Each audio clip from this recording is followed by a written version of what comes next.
installés dans de nouvelles fonctions, ainsi que 8 autres membres de la dite cour. La Haute Cour de justice est compétente selon la constitution burkinabé pour connaître des actes commis par notamment le président du Faso et les membres du gouvernement dans l'exercice de leurs fonctions.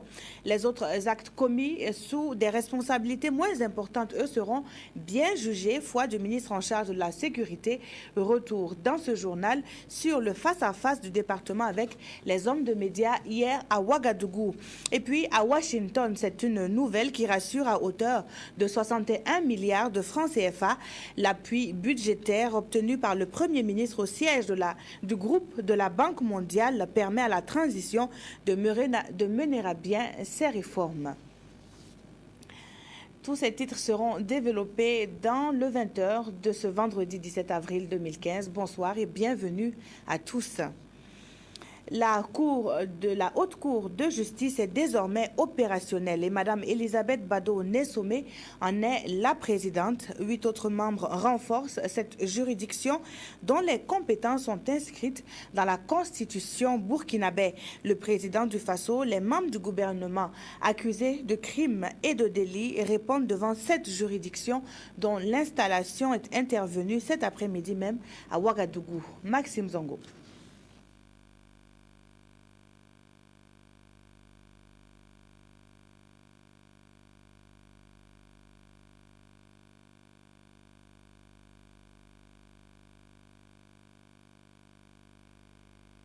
C'est par 8 voix pour, un bulletin nul que Mme Elisabeth Bado-Nessomé, candidate unique, a été élue présidente de la Haute Cour de justice. Créée depuis 1995, c'est la première fois que cette haute juridiction va être opérationnelle.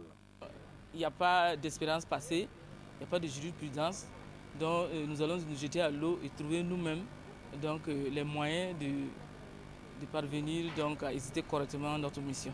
Et quelles seront vos priorités? En matière de justice, il n'y a pas de priorité, tous les dossiers sont prioritaires.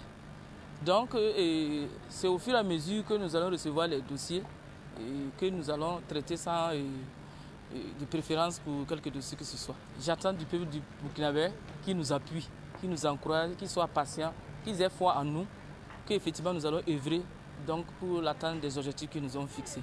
Au terme de l'article 138 de la Constitution, la Haute Cour de justice, composée de 9 membres, dont 3 magistrats et 6 députés, est compétente pour connaître les actes commis par le président du Faso dans l'exercice de ses fonctions. Elle est également compétente pour juger les membres du gouvernement en raison des faits qualifiés, crimes ou délits à l'occasion de l'exercice de leurs fonctions. Cette disposition est fortement contrariée par l'article 168 alinéa 1 de la Constitution qui affirme qu'une amnistie pleine et entière est accordée au chef de l'État du Burkina, période allant de 1960 à la date d'adoption de la disposition, c'est-à-dire le 11 juin 2012. Toutefois, l'article 34 du pacte pour le renouveau de la justice recommande que la loi sur la Haute Cour de justice soit relue pour rendre son fonctionnement effectif. L'actualité nationale reste toujours marquée par les récentes interpellations des ex-dignitaires du pays. Le vote de la loi sur le code électoral également continue donc de faire débat et la sécurité des Burkinabés n'est pas passée sous silence. Tous ces points et bien d'autres ont été abordés lors de la rencontre initiée par le chef du département de la sécurité et les professionnels des médias. Une rencontre que nous raconte dans le détail Claudine Bikaba.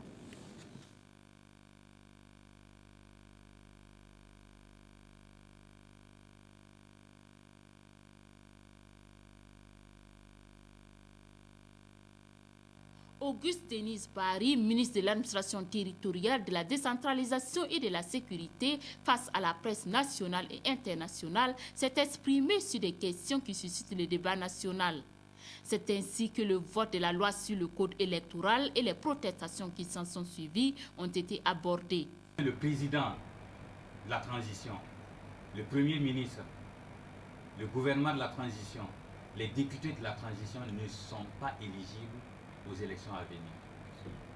il me semble que c'est une exclusion formalisée dans la charte.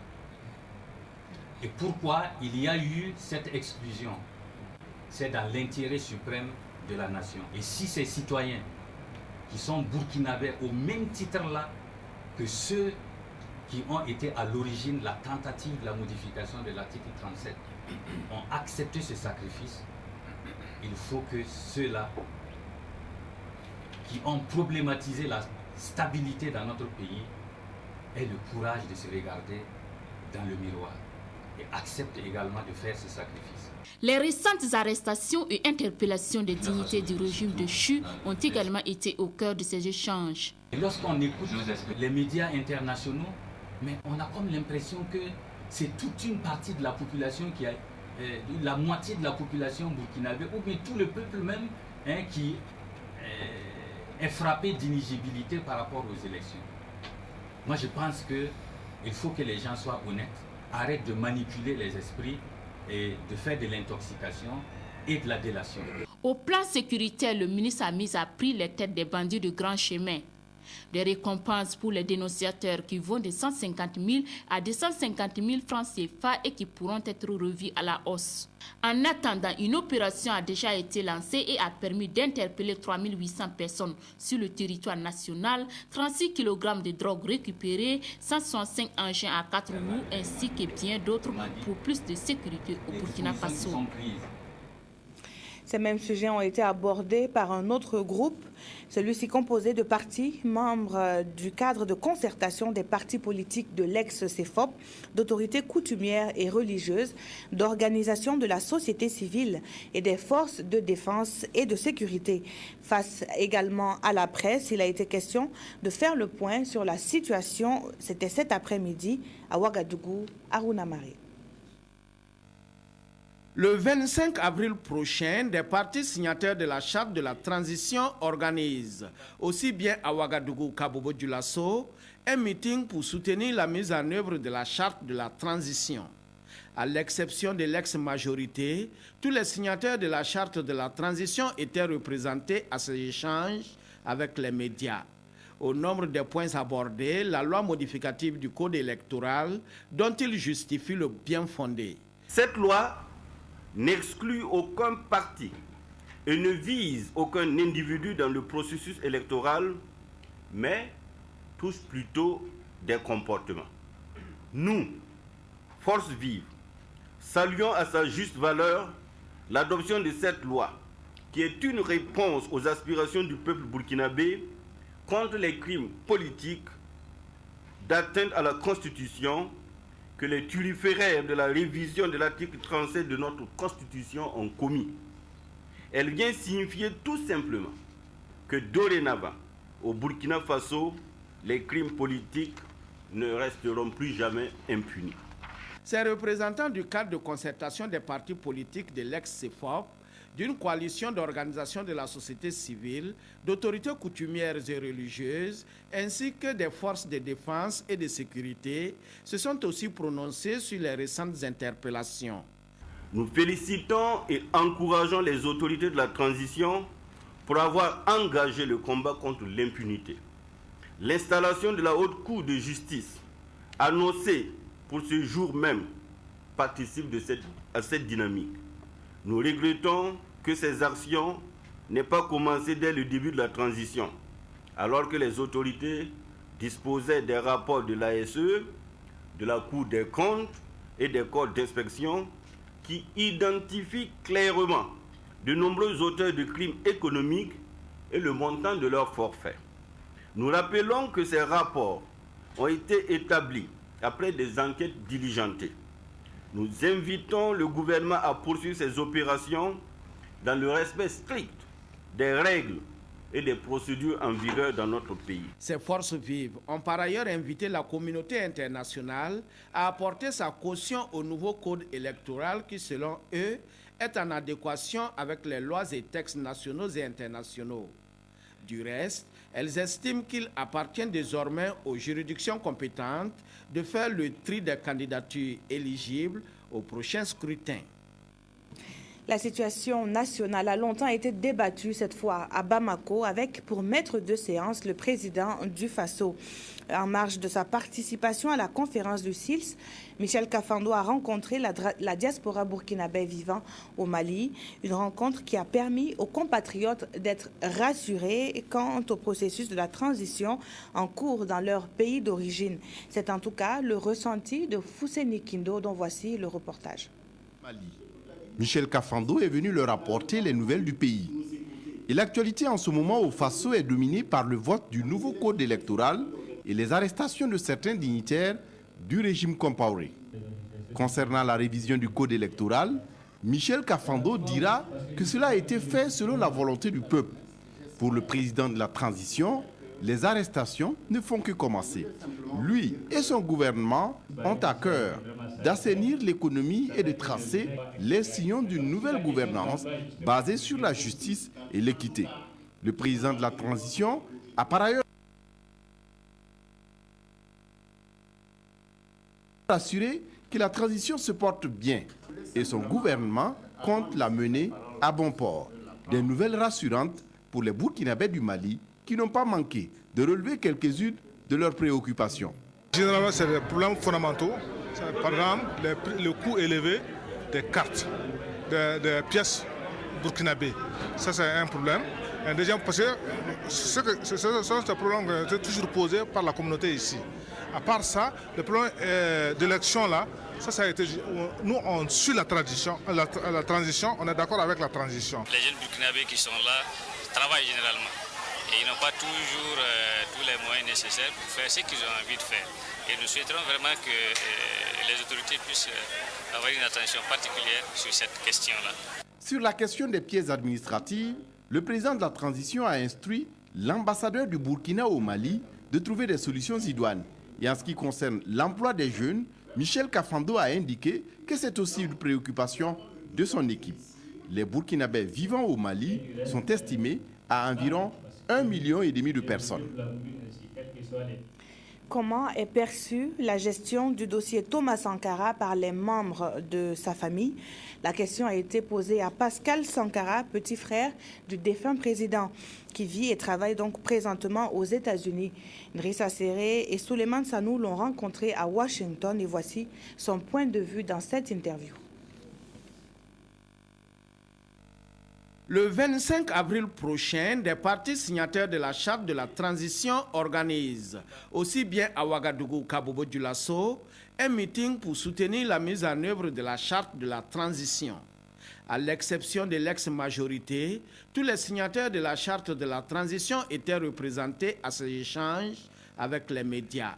Au nombre des points abordés, la loi modificative du code électoral dont il justifie le bien fondé. Cette loi n'exclut aucun parti et ne vise aucun individu dans le processus électoral, mais touche plutôt des comportements.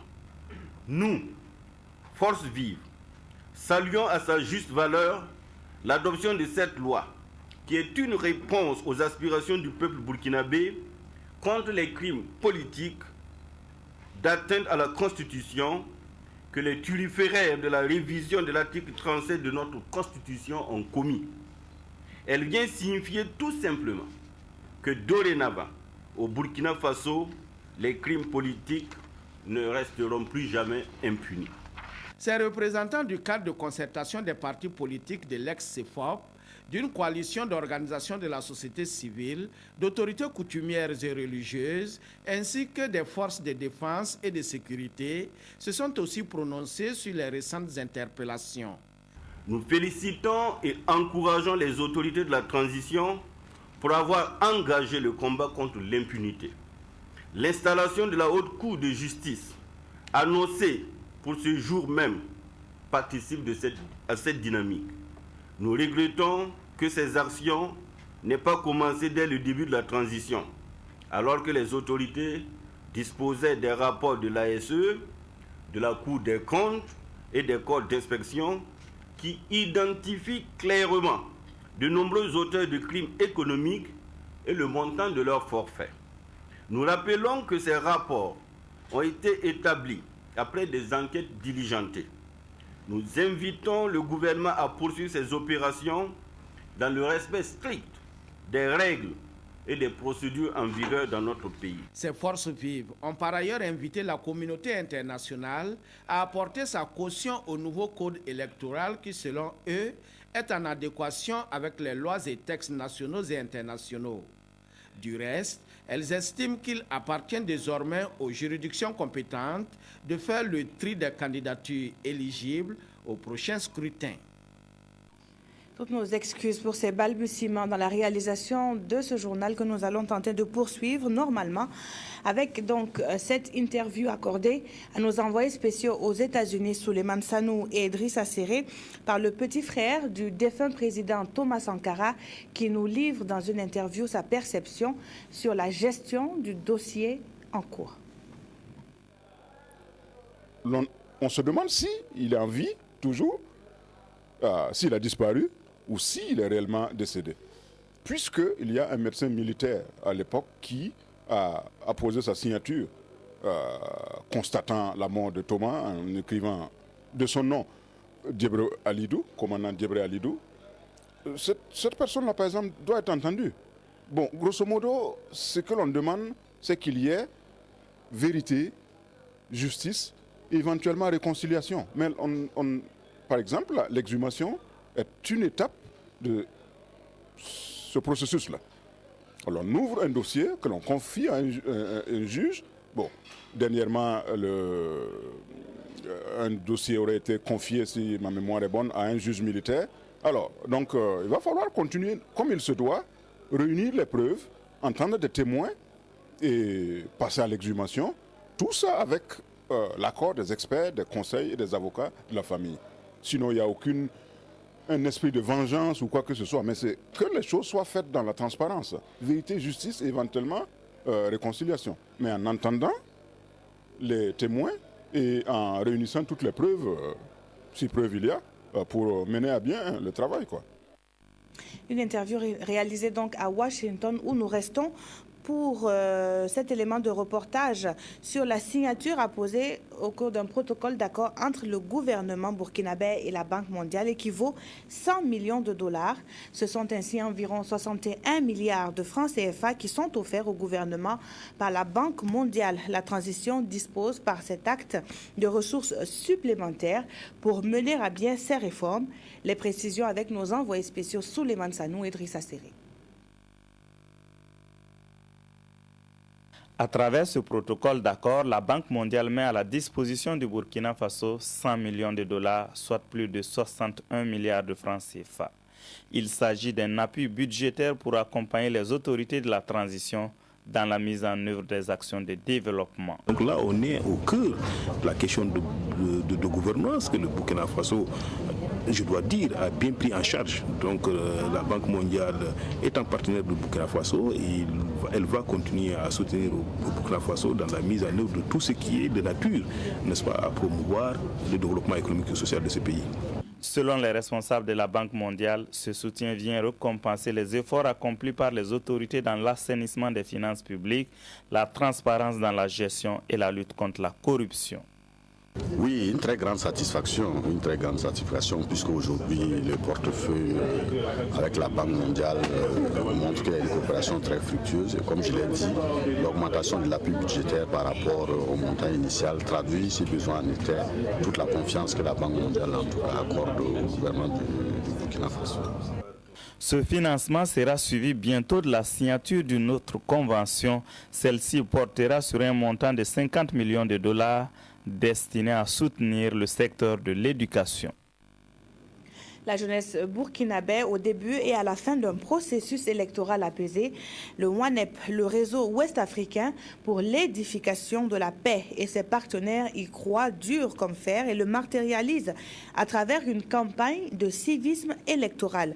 La dite campagne a été lancée ce 17 avril et amène les jeunes à adopter et à véhiculer des comportements de paix, de tolérance et de respect mutuel. Aboubacar Sayon nous en dit plus. La campagne de civisme électoral et des week-ends de paix lancée par le vice-président de la CENI vise un objectif majeur, éviter les violences et les conflits électoraux. Le projet est initié par le WANEP, le réseau ouest africain pour l'édification de la paix, et le PDF2, le projet Paix à travers le développement, avec l'accompagnement de l'ambassade des États-Unis au Burkina Faso. Pendant 5 mois et demi, des jeunes formés vont sillonner les différentes régions du Burkina Faso. Dans les domiciles, les marchés et les lieux publics, ils vont sensibiliser d'autres jeunes sur la nécessité de promouvoir la paix et le dialogue en période électorale. Avant les élections, il peut y avoir des conflits. Donc il faut veiller à ce que ça ne se fasse pas. Pendant les élections aussi, d'autres voulant accéder au trône, ils peuvent se permettre de dire beaucoup de choses qui peuvent aussi faire dégénérer. Après les élections, vous avez compris, comme dans d'autres pays de la sous-région où il y a eu la crise post-électorale, tout ça, c'est des trucs qu'il faut baliser. À 6 mois des élections générales du 11 octobre prochain et dans un contexte politique dominé par des débats autour de la nouvelle loi électorale, cette campagne est la bienvenue pour la CENI. L'ambition de ces deux organisations ce matin est de prévenir, donc à travers la jeunesse, de les inciter à avoir des comportements qui prônent la paix et non la violence. Et c'est un environnement indispensable pour la conduite d'un processus électoral. Avec pour slogan « Jeunes, acteurs de la non-violence », cette campagne permettra à travers des échanges directs, des séances de théâtre et des projections de films de préparer le terrain et les esprits pour des élections apaisées. Abattre, incinérer et désinfecter les fermes infectées. Le plan de riposte du ministère des Ressources animales contre la grippe aviaire est ainsi défini. À Gawa, dans la région du Sud-Ouest, une équipe dotée de matériel adéquat a mis en pratique ce plan dans une ferme où la présence de la souche hautement pathogène H5N1 de la grippe aviaire a été confirmée. Dramandadian. Les résultats d'analyse du laboratoire national d'élevage sont formels. Cette ferme avicole, située au secteur 1 de Gawa, est contaminée par la grippe aviaire. En moins d'une semaine, près de 400 poules ont été décimées ici par le virus H5N1. Et l'aviculteur dit payer actuellement les frais de la ravageuse, car même avec l'indemnisation prévue par le gouvernement, ces pertes restent toujours énormes. Si vous faites la perte de en gros 400 têtes multipliées par 2500, vous voyez que c'est pas petit. Maintenant, le problème, c'est que ce n'est pas des poules qui étaient destinées à la vente. Voilà, c'est des œufs, on devait les récolter pour vendre. Environ 400 œufs et une centaine de volailles issues de cette ferme et des concessions environnantes, des poules pondeuses, des reproducteurs et des poules de race locale ont été saisis et incinérés à l'occasion. L'opération consiste à effectuer un abattage sanitaire dans les locaux où la maladie a été constatée. Et donc nous avons circonscrit la ferme. Donc la ferme constitue un foyer et tout ce qui se trouve dans la ferme doit être abattu et incinéré. Dans de telles conditions, le secteur 1, comme nous l'avons appelé, est une zone d'interdiction. Donc nous allons veiller à ce que des animaux n'entrent plus dans le secteur 1 et que d'autres n'en sortent du secteur 1. Et je demande donc aux populations de ce secteur-là de nous soutenir dans cette démarche-là. Il y va de l'intérêt de tous, car la grippe aviaire est une maladie infectieuse très contagieuse qui affecte les oiseaux sauvages, la volaille domestique et peut même se transmettre à l'homme. Peut-être une issue heureuse pour les travailleurs victimes des destructions de leur lieu de travail suite aux événements des 30 et 31 octobre 2014. Un comité composé de 9 membres issus de l'administration, du patronat et du syndicat a été installé. Ses missions, recenser des travailleurs concernés et rechercher les financements conséquents. Les précisions avec Marguerite Douagnossou.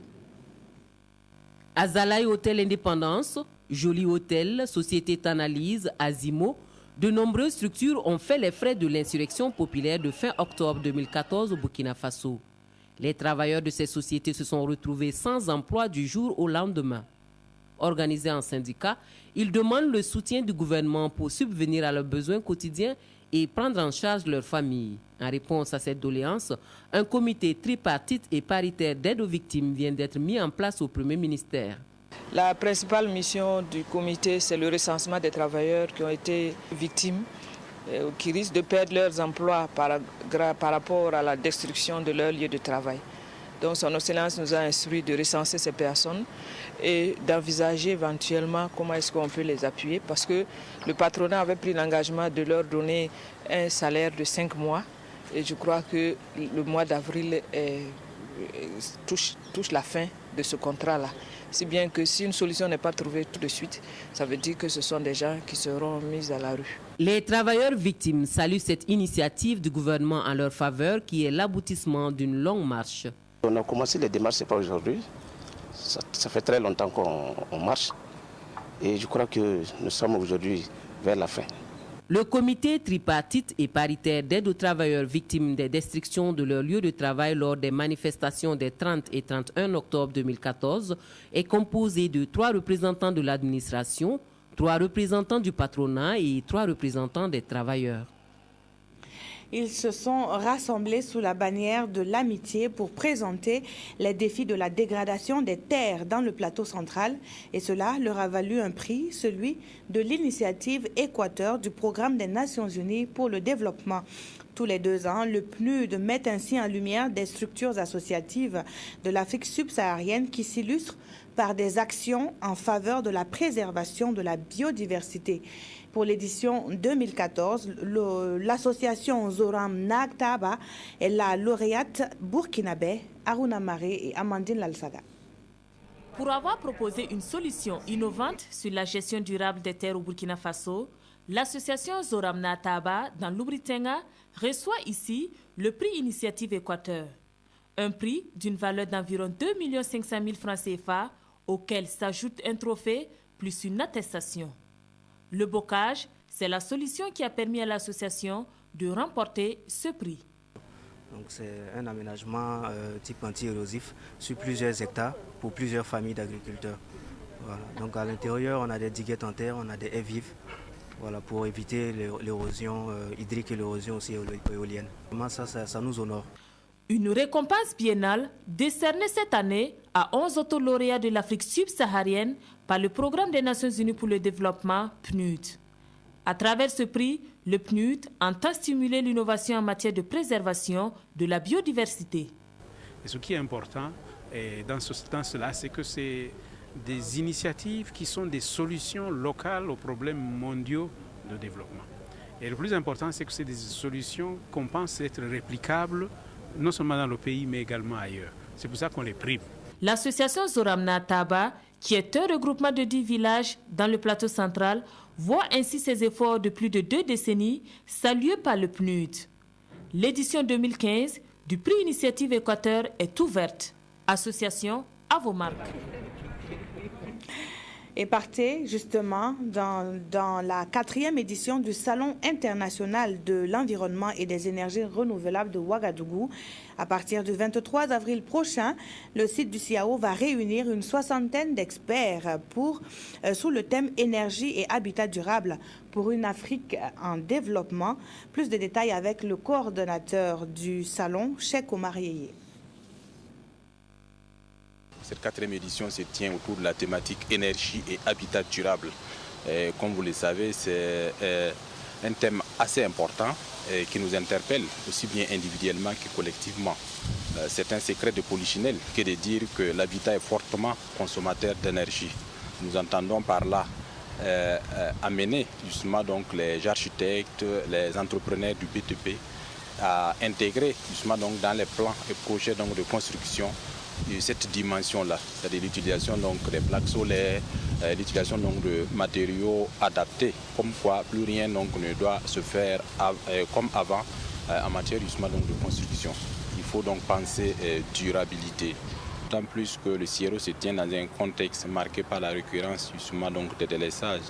Et pour nous, c'est l'occasion donc au public de participer activement donc aux activités du CIRO, d'autant plus qu'il y a de bonnes informations donc à donner, il y a des technologies à découvrir et évidemment des réponses à apporter, surtout donc à nos besoins donc en matière énergétique. Abdelaziz Yaguibou, qui a réalisé cette interview, rappelle que le CIRO, c'est du 23 au 26 avril prochain à Ouagadougou. En attendant, un plan d'action est en cours de validation dans le domaine des droits humains. L'ambassade du Japon s'investit financièrement aux côtés d'autres partenaires techniques et financiers dans ce projet de la Commission nationale des droits humains. Et la CNDH y a tout à gagner, nous disent Rufin Bationo et Amandine Lalsaga. Pour la promotion et la défense des droits de l'homme au Burkina Faso, la Commission nationale des droits humains CNDH se dote de nouveaux référentiels.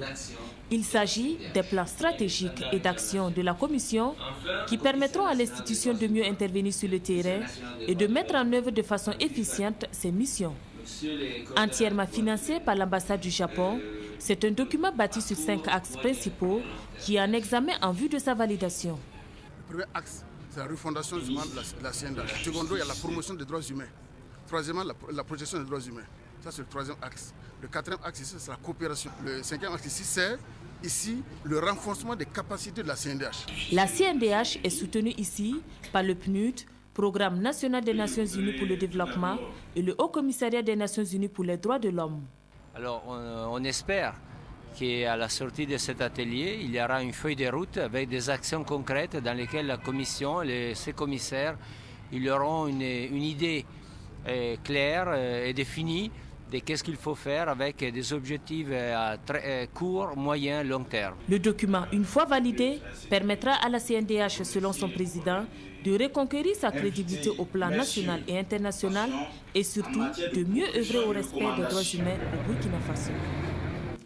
Le rendez-vous culturel et ethnique dénommé Passana revient cette année encore avec un programme des plus alléchants, concerts live, projections de films suivis de débats et bien d'autres activités vont meubler la 5e édition du festival. Le fil de la cérémonie d'ouverture avec Ousmane Drabo et Olopoda. Passana, qui signifie en français « l'on n'est pas étranger chez soi », c'est le nom que porte ce festival. Une randonnée culturelle et de brassage entre les peuples qui a lieu chaque année au quartier Gungen de Ouagadougou.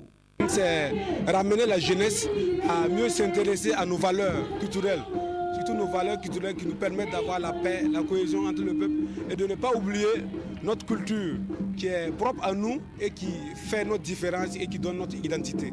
Et la particularité encore, les activités, nous avons des ateliers de formation en danse traditionnelle, en jeu d'instruments traditionnels et en fabrique d'instruments traditionnels. Placée sous le signe de l'appropriation des danses traditionnelles par les jeunes, cette 5e édition prévoit plusieurs activités de formation et de divertissement. Je trouve vraiment que l'initiative est louable et donc nous accompagnons le festival Passana. Pour le ministère de la Culture, c'est d'encourager ces genres de festivals, ces genres de promoteurs qui vraiment travaillent à aller de l'avant. Et comme il fallait s'y attendre, l'ombre de Claude Nassouri, conseiller principal du festival Passana, a plané sur cette cérémonie d'ouverture. C'est le 5 janvier dernier, un hommage lui a été rendu. Voyons à présent ce que disent les journaux de ce vendredi 17 avril. La revue de la presse nous est proposée par Jacques Lamissa Tarpaga. La sortie du ministre de l'administration territoriale retient l'attention des parutions du jour. Dénonciation de bandits, prime de 150 000 à 250 000 francs CFA, titre l'observateur Palga. Toute personne qui donnera une information sûre et juste aux forces de sécurité permettant d'arrêter des bandits sera récompensée. Ces propos du ministre Barry sont repris dans les colonnes de l'Obs. Pour aujourd'hui au Faso, le ministre Barry est droit comme un néré de Bema. Le quotidien affirme par ailleurs que c'est l'homme qui fait bouger les lignes. En effet, Auguste Denise Barry, au cours d'un point de presse jeudi, explique la position du gouvernement sur le code électoral, les arrestations d'anciens dignitaires et la sécurité. Le journal Le Pays revient sur le sujet dans sa rubrique Pot-pourri. Cette mise à prix de la tête des bandits traduit la volonté des autorités de lutter contre le phénomène de l'insécurité, estime Le Pays. Un autre sujet qui fait la une, c'est la publication des biens des membres du gouvernement et du président du Faso. Ce que le président et ses ministres ont déclaré, Sidoya le publie en intégralité. Notre temps, pour sa part, y consacre son éditorial du jour. Mais que de délits d'apparence commence par s'exclamer le journal. Le Premier ministre Zida et ses ministres doivent revoir leurs copies car, je cite, « Il se dégage des choses pas du tout claires quant à la sincérité de certaines déclarations, pense Notre Temps, qui écrit plus loin que le tout n'est pas de publier mais de justifier la provenance de ces biens, d'où l'opportunité de dispositions nouvelles sur le délit d'apparence. » Science Campus Info, c'est un magazine qui vous permet donc d'avoir des informations scientifiques sur le campus et il est dans vos kiosques à journaux pour la somme de 1000 francs CFA. C'est la fin de cette édition. Merci de l'avoir suivi. Je vous retrouve tout à l'heure à 22h15 pour une nouvelle session d'information. Bonsoir.